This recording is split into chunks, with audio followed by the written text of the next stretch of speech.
Hello, my name is Ed Fitzgerald, and I want to welcome you to Stories from the View, a podcast from the Pleasant View Senior Center in East Longmeadow, Massachusetts.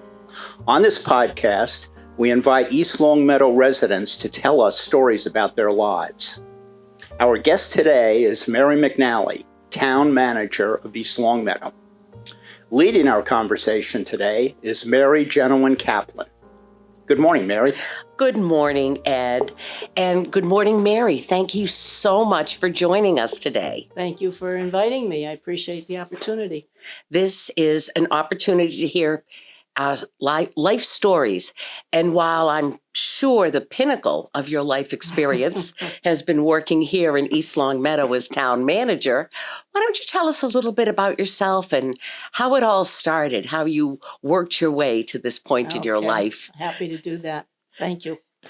So it's nice to be here, and thank you again for having me. I guess I'll give you the thumbnail version of my life story because I just had a rather significant birthday a couple months back, and so the story's getting longer, but I don't want to bore you with all the details. Kind of pleased that I'm doing this podcast on St. Patrick's Day. I'm Irish by my heritage and very proud of that fact. I was born in Springfield some years ago, the middle child of 6 that my parents had. Grew up in a working class family. My parents, God rest their souls, were very dedicated to family life and provided a remarkable example of what I consider now, especially in hindsight, attention, support, love, affection. Instilled confidence in me and my siblings, and valued education, which they were never given the opportunity to obtain due to their own life circumstances. So fast forward through elementary and high school, I graduated near the top of my class at the College of Our Lady of the Elms in 1974. Went on to a short career with the Internal Revenue Service that lasted from graduation in 74 through 1984. During that period of time, I was working in Boston primarily in management in the Boston district, which I worked as an assistant to the division chief there in the JFK Center. And that was a great experience, and it taught me a lot about life, I think, in the sense of understanding that people aren't always what you see on the surface. Part of my work in the IRS was in tax collection and enforcement. And when you get to know people and their difficulties when you're trying to collect their taxes from them, you hear a lot of the personal aspects of their lives that have a remarkable influence on their behavior in other areas of life.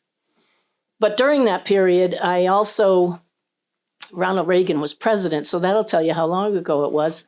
And he had made a decision that there would be no cost of living increases for government employees in a given year. I think it was in 82 or something like that. And I was very friendly with some women attorneys in Springfield from various associations through high school and college. And I decided to go to law school, and I did so at Western New England, now university. And graduated in 1983.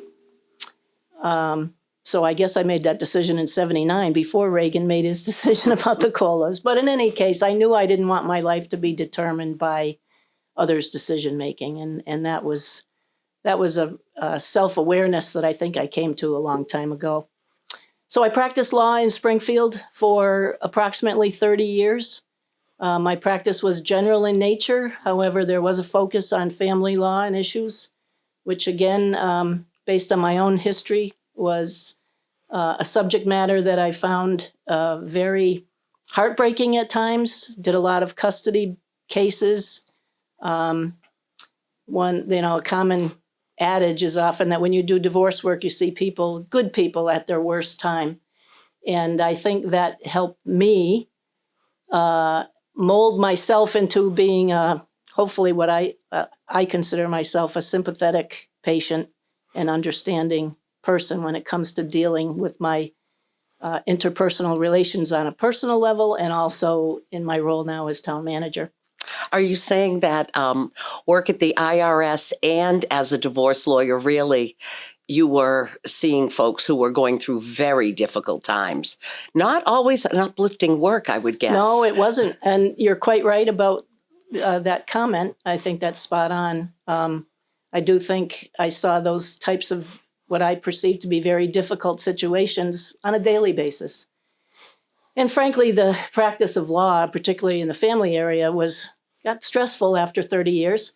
Around 2010, a good friend of mine became the district attorney, Mark Mastriani, who's now a federal judge in the District Court of Massachusetts, sitting in Springfield. And so I talked with Mark, and he appointed me as his operations director for his first term of office. So I gave up my private practice in 2011 and ran the district attorney's office in Hampden County through 2014. When Mark became a federal judge, I left the DA's office and went to work for the Springfield Parking Authority as the executive director.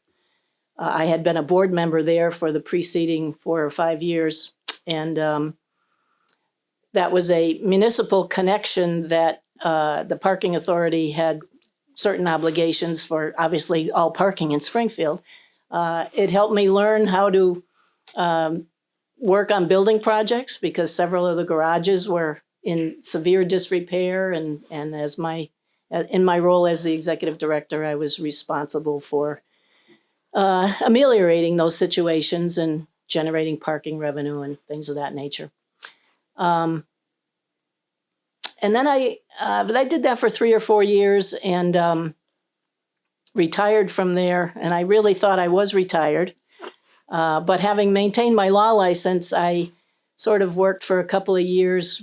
I have a brother with whom I'm very close. He used to practice with me, and he was still practicing. So I would use his office for some client conferences and did some work for about 18 months. But I think I became restless.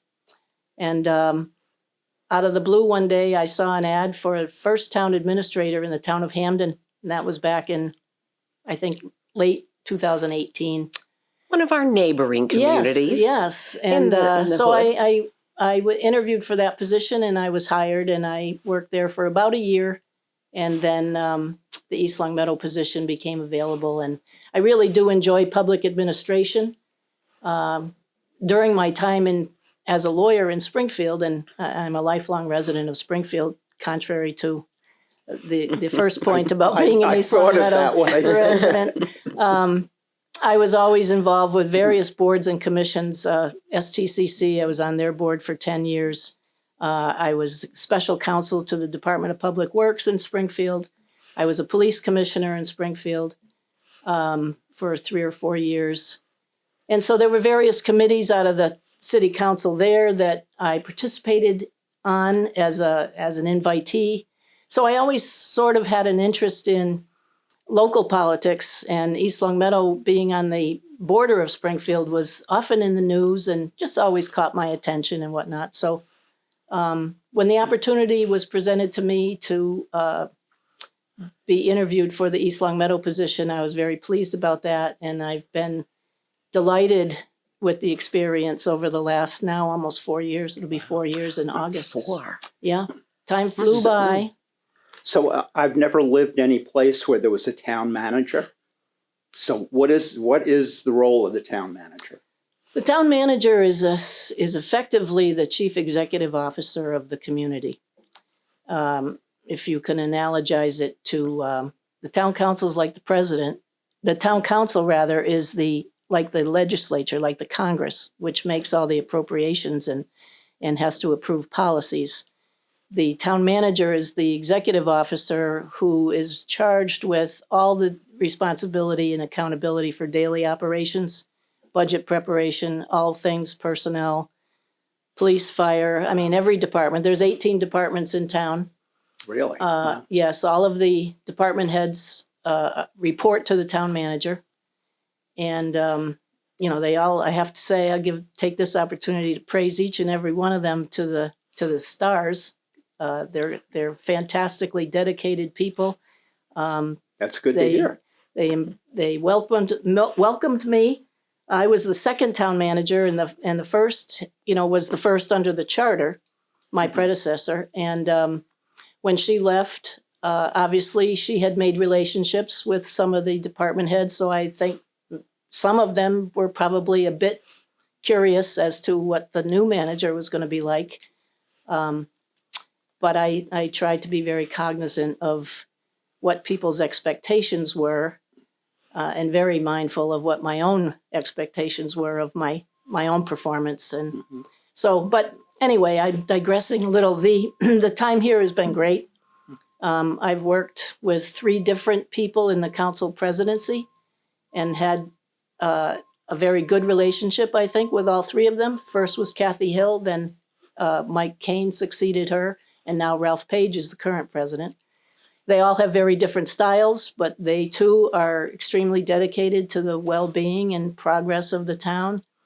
And so it's been a very mutually beneficial situation. So when you're not town manager, what are your interests? I love golf. Oh. Your season is coming up. My season is coming. Yeah, hopefully this will be a good one. We'll see. I'm very family oriented. All of my family still lives in this general area. Oh, that's nice. Yeah, I have a couple of sisters on either end of 91. One's in the Leeds area up near the Veterans Hospital, and the other's in Suffield. One of my brothers lives in the house we grew up in Springfield, Wow. which is always nice to go back there.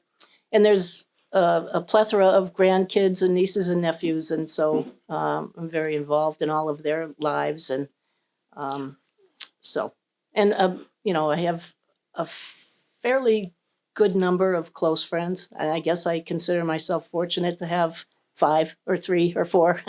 They say if you can count them on the fingers of one hand, you've had a successful life, and I feel like I have.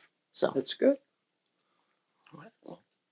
So East Long Meadow, and we had a change in government, Ed. You may recall that, or maybe not, before you came to our town, because our town is growing.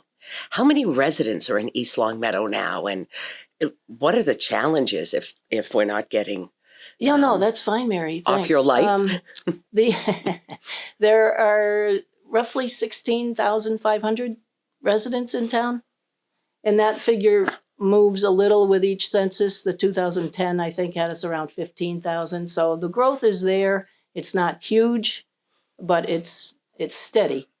The challenges are, I think, for the town,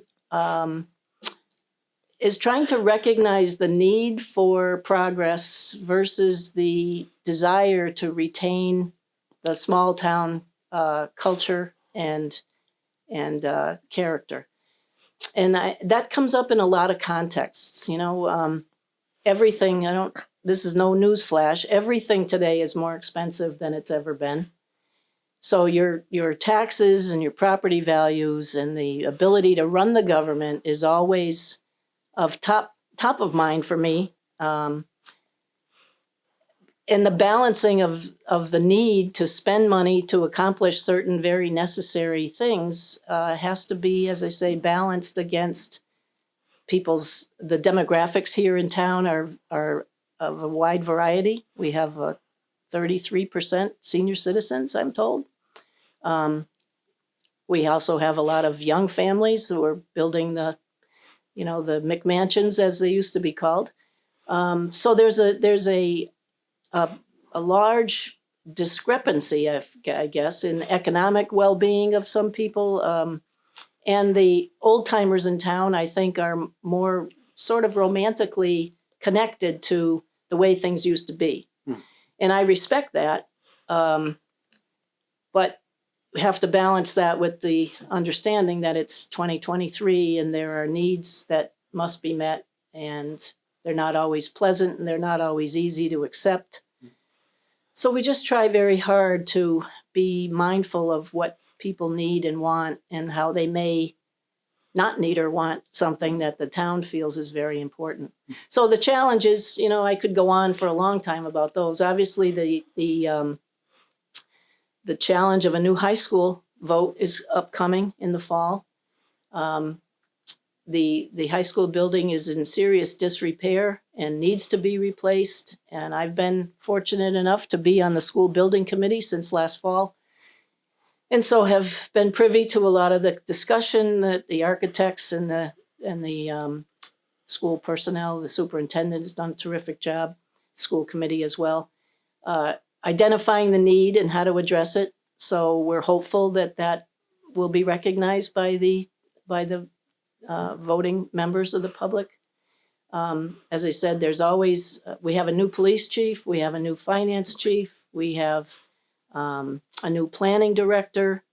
We've had, I guess that sounds like a lot of turnover, but I've had to replace half a dozen or more department heads for a number of reasons, most of which have been at their discretion by moving on good. to a different position. But just keeping things operating smoothly is a big challenge. And COVID exacerbated that greatly. It was just honestly, a scary time for so many of us. I remember many nights sitting around in my own house thinking, what's going to happen to us and how are we going to get through this? And so that, and managing the needs and the desires of the town staff, which is almost 300 people, exclusive of the school district, was very concerning to me. We had daily meetings with our emergency director, who is Chief Morissette. He did a fantastic job throughout. Our health director was involved. And then there was some public pushback about certain things that the health department was recommending in terms of vaccination and masking and where you could go and where you couldn't go. And it affected business. It affected every aspect of life. And it was overwhelming at times. But I'm very proud of the way the people that work for the town of East Long Meadow got through that. They were steadfast and faithful to their responsibilities, and I think we've come out better for it. And I think the conversation is that even though we're no longer a small rural town, hopefully we're still cozy, but people still care. Yes. And they want to express their opinion, and we're not all going to agree. Right. I always thought, if I could only rule the world, now I know I really don't want to do that. But folks are going to have dialogue and disagree. And it's one of the challenges of leadership is managing that and letting people be heard and finding the right solutions. Very, very definitely. Community engagement is the one area that I don't think we've made a lot of progress on officially. I know there's the town forum and there's conversations between people, but we don't get much participation at the town council level, at the meetings. I think that's just an indication of how busy life is. My experience in all the previous positions I've had is that unless an issue is germane to your daily personal life at that point in time, you don't express an opinion, at least in an official capacity. And these issues are complex. And they are complex. People can't research everything Right. all the time. So tell us about the joys. Challenges are good, but what's the good stuff? What warmed your heart or what made you smile sometimes? I smile every single day when I come into my office because I feel like each day in this position, I've learned something new. And that brings me great joy just to acknowledge that, gee, I thought I was so smart and I learned something today that I didn't know before. I appreciate the relationships I have made here.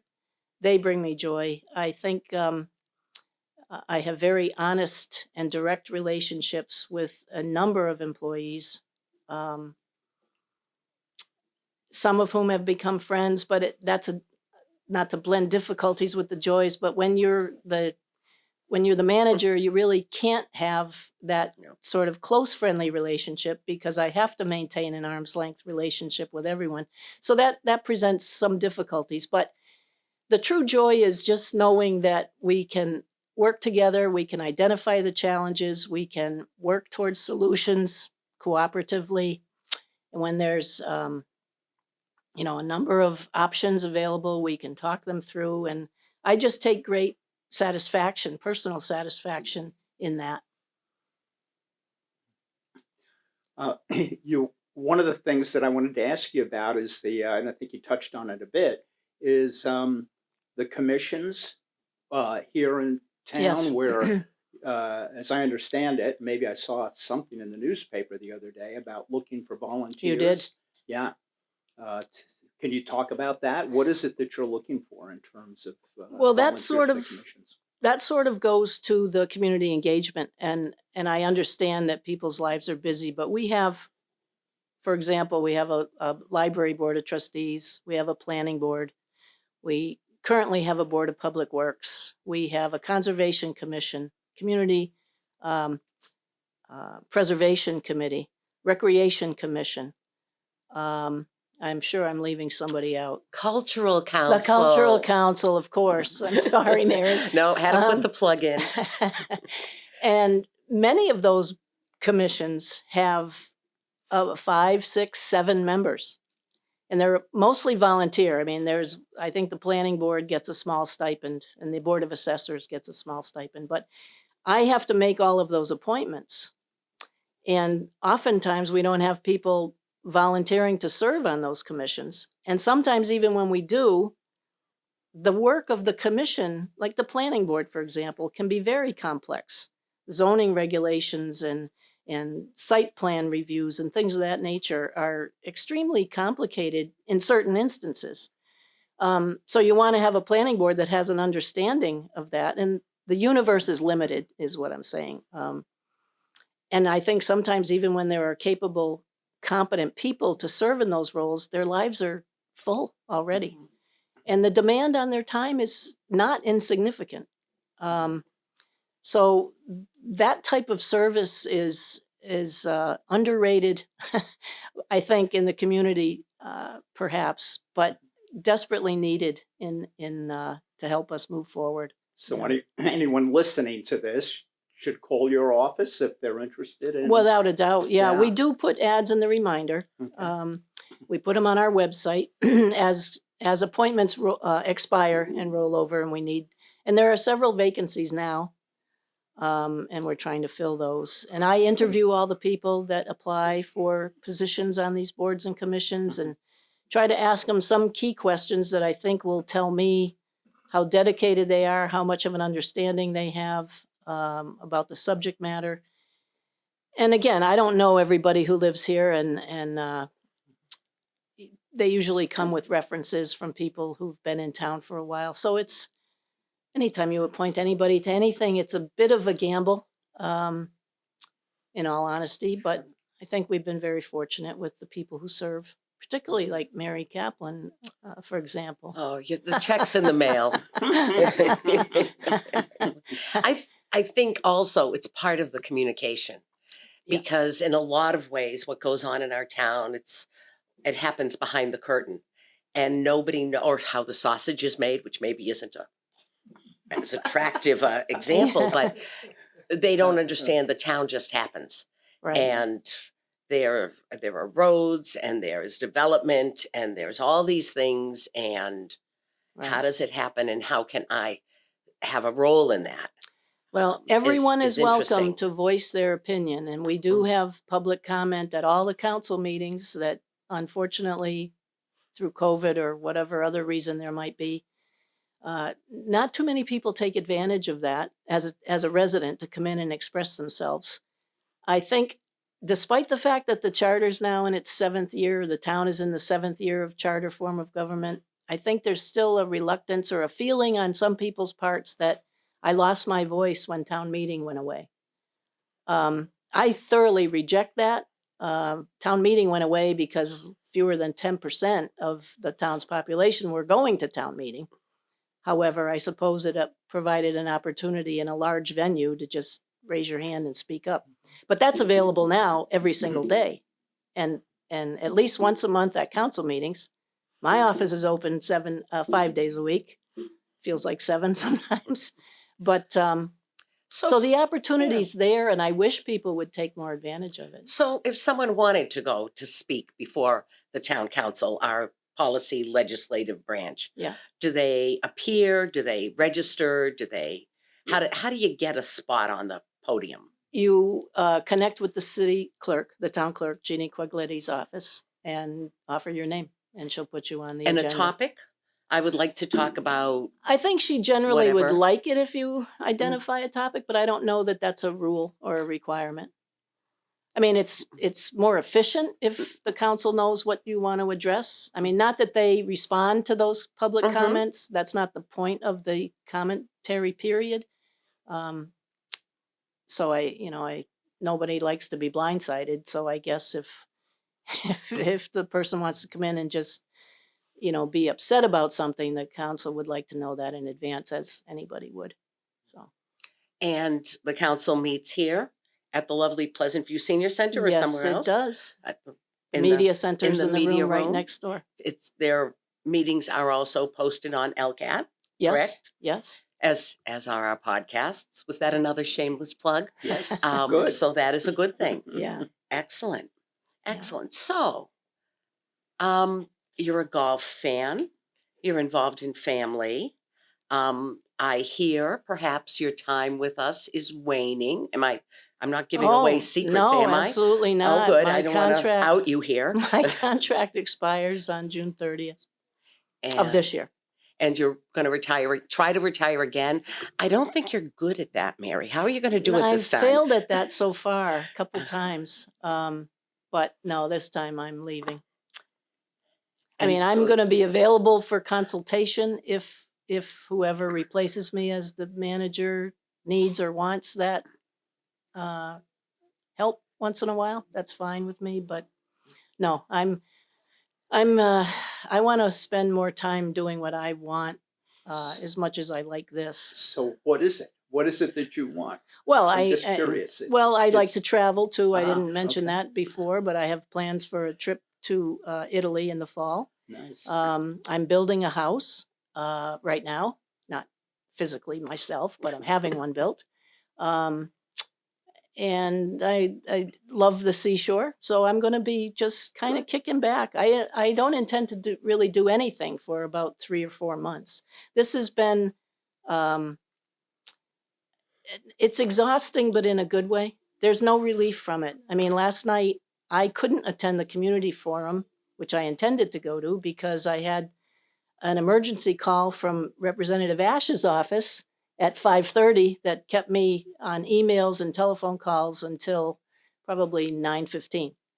So, and I'm not complaining about that. That's what needed to be done, and that's what the demands of this position are. So, but it's enough. So it'll just be nice getting up in the morning and not having to be someplace. I want to have that second cup of coffee at my leisure instead of gulping it down thinking, oh, I have to be somewhere for Nice. something. Nice.